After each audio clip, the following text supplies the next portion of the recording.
ওরা বলল দীনকৃষ্ণ ঠাকুরের কীর্তন শুনলে নরকে যাবে। আমি তো তখনই চমৎকার অবাক হই যে এতগুলো মানুষ আপনারা ছুটে আসেন, তো এগুলো সব যদি নরকে যায়, নরকে জায়গা হবে তো নরকে জায়গা হবে। আসুন একটা মনু সংহিতা আপনি পড়ে নিন, আপনার চোখ খুলে যাবে। কোন নারী যদি যজ্ঞের প্রসাদ তৈরি করে তাহলে ব্রাহ্মণে সেই প্রসাদ সেবা নেবে না। মনু সংহিতা, এটা আমার কথা নয়। এই নিজ বিচার নিজ প্রবৃত্তিগুলো সমাজে কারা তৈরি করেছে? কত বড় ক্ষমতা দেখুন। তুলসীর মালা, অনেকে মনে করে তুলসী গাছের কোনো ক্ষমতা নেই। তুলসী একটা গাছ মাত্র, তুলসীর নিজস্ব কোনো ক্ষমতা নেই, অনেকে উপড়ে ফেলে দেয়। কিন্তু তুলসী গাছের কত বড় ক্ষমতা দেখুন। আমাকে এক বাবা ফোন করে আমায় বলছে, বাবা বড় বিপদে পড়েছি, কিন্তু আপনি আপনার প্রত্যেকটা কীর্তন শুনি তো আমার ভালো লাগে, আমার বিপদ থেকে একটু আমায় উদ্ধার করতে পারেন?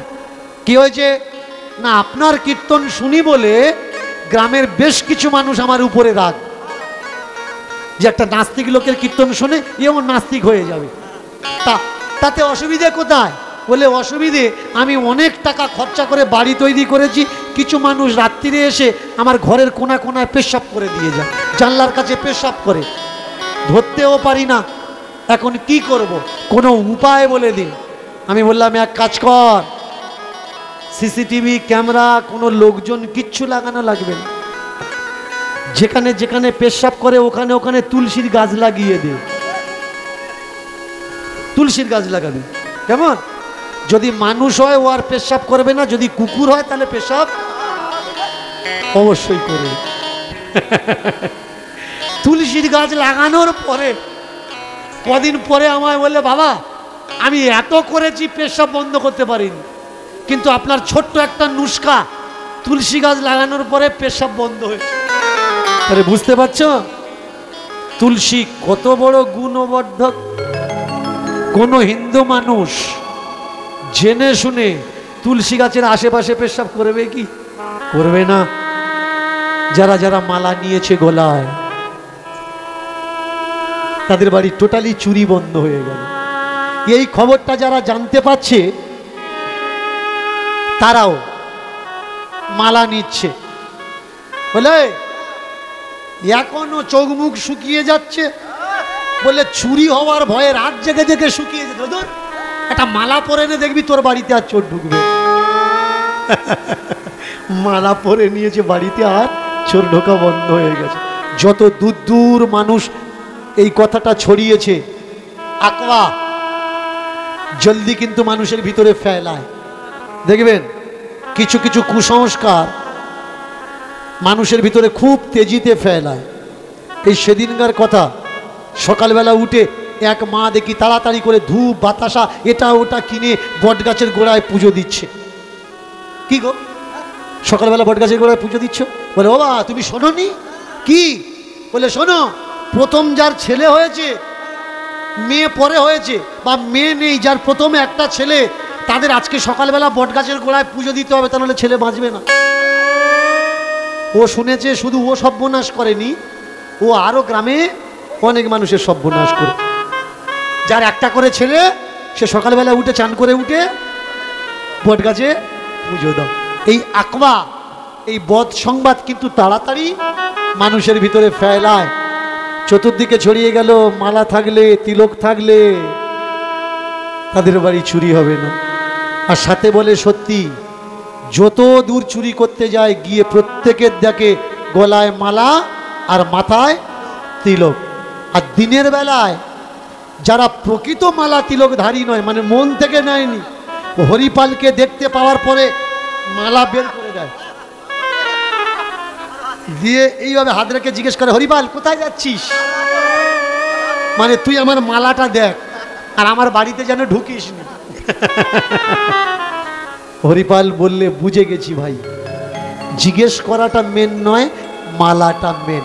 এখন চুরি যদি বন্ধ হয়ে যায়, সেবা বন্ধ হয়ে যাবে। আর সেবা যদি বন্ধ হয়ে যায়, সেই মাসেতে তার মনটা বড় আকুল বিকুল হয়। ভগবানের কাছে কাঁদে ভগবান, ওগো ভগবান, আমার কোনো দুঃখ কষ্ট নয় যে আমি তোমায় দেখা পাই না, আমি ডেকে ডেকে তোমায় কাছে পাই না, এতে আমার কোনো ব্যথা নয়। ব্যথা আমার এই জায়গায় যেন প্রত্যেক মাসেও হলেও আমি 2-4 জন 10 জন করে সেবা দিতে পারি। অনেক মাস হলো আমার সেবা দেওয়া বন্ধ হয়ে গেছে, আমি তো আর থাকতে পাচ্ছি না ভগবান, আমি সেবা দেব কোন উপায়ে? হায় হায় হায় হায় হায়, সেবা দেওয়ার কোনো উপস্থাপনা নেই। কিন্তু যিনি সকলের অন্তরের কথা জানতে পারে, আমার অন্তর্যামী, আসন টলমল করছে। রুক্মিণীকে বলছে, রুক্মিণী, ও রুক্মিণী, চলো, আর সময় নষ্ট করলে হবে না। আমাদের ভক্ত কান্নাকাটি করছে, চলো যাই। সেবা দেওয়ার জন্য,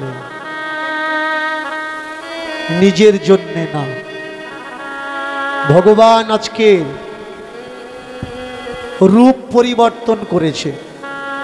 সস্ত্রীক নিজের স্ত্রীকে সঙ্গে নিয়ে এসেছেন, আর একটা সেট, একটা বণিকের পোশাক পরেছেন, গায়ে অমূল্য অমূল্য রত্ন অলংকার, আর কাছে অনেকগুলো পুঁটলি।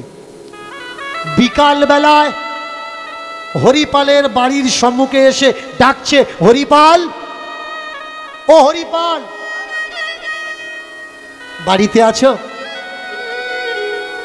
হরিপাল তাড়াতাড়ি করে বেরিয়েছে। কে গো, কে তুমি? আমি। তুমি আমাকে চিনবে না? তোমার নাম আমি শুনেছি অনেক দিন আগে। আমি ব্যবসা করি, আমি বণিক। এই যে ব্যাগ দেখছো, এই ব্যাগের মধ্যে, পোটলার মধ্যে, থোলার মধ্যে অনেক হিরে মুক্ত মানিক জওয়ারাত আছে, সোনা দানা আছে। আমি ব্যবসা করি তো, এক গ্রাম থেকে আর এক গ্রাম, এক রাজ্য থেকে আর এক রাজ্য, এক নগর থেকে আর এক নগরে যাই। তা আমি আর আমার স্ত্রীর সঙ্গে আছি। আজকে রাত্রে কোথায় থাকবো? তোমার বাড়িতে থাকবো। ভেবো না এমনি এমনি খাওয়া দাওয়া করব। রাত্রিরে খাওয়া দাওয়ার খরচা যা, ওটা আমি দেব। আর কালকের আমি অনেক দূরে যাব, তো তোমায় কথা দিতে হবে আমার এই পুঁটলি আর আমাদের দুজনকে সঙ্গে করে নিয়ে আমরা যেখানে যাব সেখানে পৌঁছে দেবে। তবে শুধু শুধু না, আমি তোমায় খালি হাতে ফেরাবো না, তোমাকে তোমার উচিত মূল্য, উচিত রোজ দিয়ে তারপরে নিয়ে যাব। বললে বেশ বেশ বেশ বেশ বেশ বেশ, এসো, पधारो मेरे राम कन्हाई। অনেক দিন পরে বাড়িতে অতিথি এসেছে। ভগবান নিজের থেকে কিছু কড়ি দিয়ে দিয়েছেন, এ নাও, কড়িগুলো নিয়ে যাও আর রাত্রের ভোজনের ব্যবস্থা করো। কড়িগুলো হাতে করে নিয়ে যা কিছু ভালো ভালো আছে, ছানা, মাখন, পনির, ডাল, সবজি জোগাড় করেছে। জোগাড় করে থালি সাজিয়ে ভগবান আর তার স্ত্রীকে বসিয়ে কোলের ধারে ধরে দিয়েছে। ভজো রাম গোবিন্দ, রাম গোবিন্দ হরি